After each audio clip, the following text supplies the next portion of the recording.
Salut tout le monde et bienvenue au podcast Les vraies affaires zéro bullshit. C'est Roch Chalette ici et je suis dans mon spa. Pourquoi? Ben, c'est probablement le seul endroit où est-ce que je vais être capable de me baigner au Québec cet hiver parce que je n'irai pas dans le sud.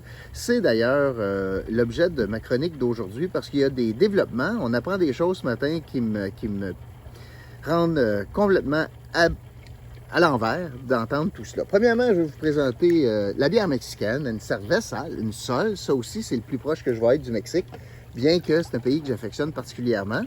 J'ai mon chapeau contre le soleil et je suis prêt donc à me prélasser dans mon spa, mais dans ma cour.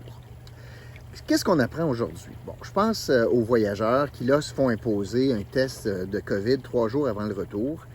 Mais ce qu'on apprend aujourd'hui, puis c'est ça que je comprends plus, moi, là c'est on invite les gens à ne pas voyager, mais on fait tout en notre possible pour envoyer des messages contradictoires, puis dans le fond, permettre, à peine voilée, de façon à peine voilée, permettre aux gens de voyager. Alors, ce qu'on apprend aujourd'hui, c'est qu'évidemment, malgré le test de COVID 3 jours avant le retour au pays, on va quand même imposer la quarantaine aux gens. C'est bien correct, ça, c'est parfait. Fait qu'on impose aux compagnies aériennes de s'assurer que les gens aient non seulement un passeport valide, mais aussi un test négatif de COVID.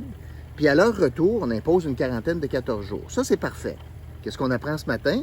Bien, c'est pas très compliqué. Ce qu'on apprend ce matin, c'est que dans le programme fédéral qui permet aux gens de recevoir 500$ par semaine parce qu'ils seraient en quarantaine pour toutes sortes d'autres raisons, bien, il n'est pas impossible de comprendre que des gens qui arrivent du CID pendant 2 semaines vont recevoir 1000$. Fait qu'imaginez ça, là. Là, il y a des deals incroyables. Je suis allé, là, voyage aquarelle en vent, là. Mes amis chez Aquarelle, là, tu peux t'en aller dans un Royalton, là, à Cuba, la semaine prochaine. C'est un 5 étoiles. Ça vaut 2000$, tu y vas pour 900$. C'est extraordinaire.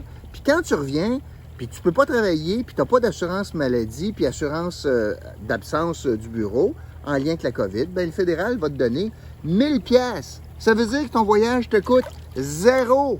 C'est pas beau, ça? Mais ça n'a pas de bon sens.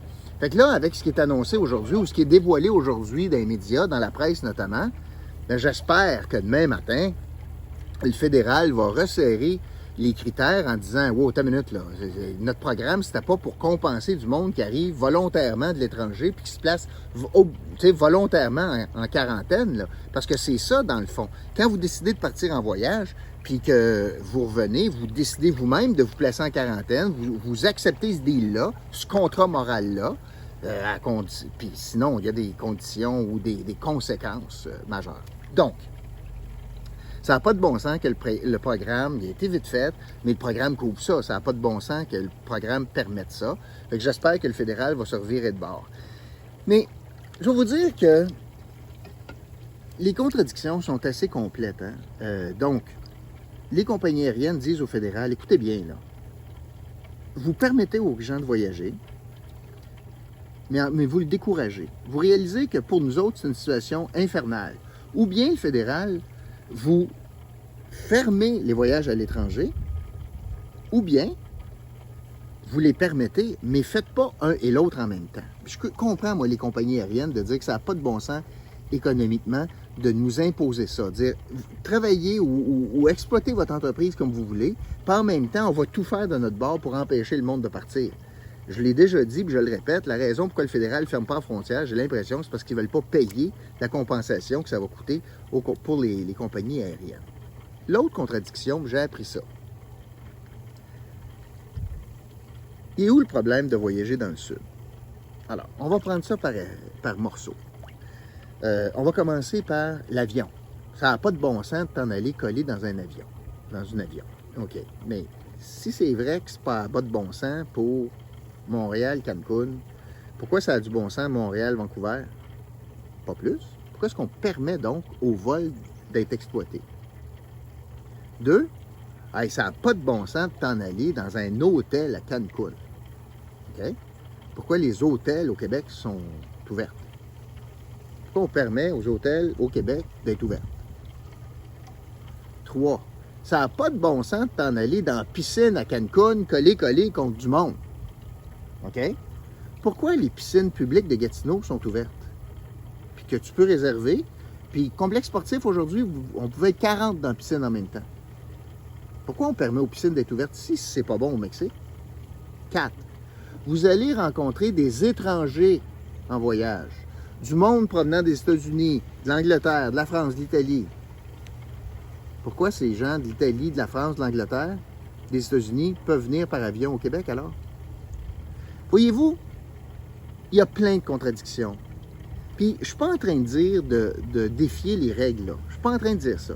Mais je suis en train de dire qu'à cause des contradictions, les gens s'en sacent des règles. Puis c'est ça le grand drame. Fait qu'avant de jeter le blâme sur les voyageurs uniquement, peut-être que nos gouvernements peuvent se regarder en disant peut-être que les incohérences provoquent ce genre de comportement-là. C'est ça que je voulais vous dire aujourd'hui. Moi, je trouve ça bien plate, le débat qu'on a présentement, puis que là, ça fait des gangs, puis ceux qui partent, puis ceux qui partent pas. Puis je connais plein de gens qui sont partis, puis je les juge pas pour autant. D'un autre côté, j'ai bien peur de l'effet du retour. On a blâmé la semaine de mars l'année passée pour expliquer le problème au Québec, que notre semaine de mars était arrivée avant l'Ontario, puis c'est pour ça que c'était pire au Québec, etc. Puis on dirait qu'on est en train de rejouer dans le même film présentement. Fait que ça me fait bien peur, cette affaire-là. Mais d'un autre côté, je vous le dis, là, les incohérences du régime actuel, surtout si c'est tabarouette, on est en train de dire aux Canadiens et aux Québécois, à votre retour, t'es 2 semaines à la maison, t'as pas d'assurance salaire, parce que tu es en quarantaine, faites-en pas, mon chum. Nous autres, les contribuables, tout le monde, on va te donner 1000$ pour te garder à la maison, parce que pauvre Coco, tu es en quarantaine, alors que c'est toi qui as choisi d'être en quarantaine. Ça n'a pas de maudit bon sens. Sur ce, ça va être le plus près du sud que je vais aller, puis de mettre les 2 orteils dans l'eau. C'est dans mon spa dans le cours.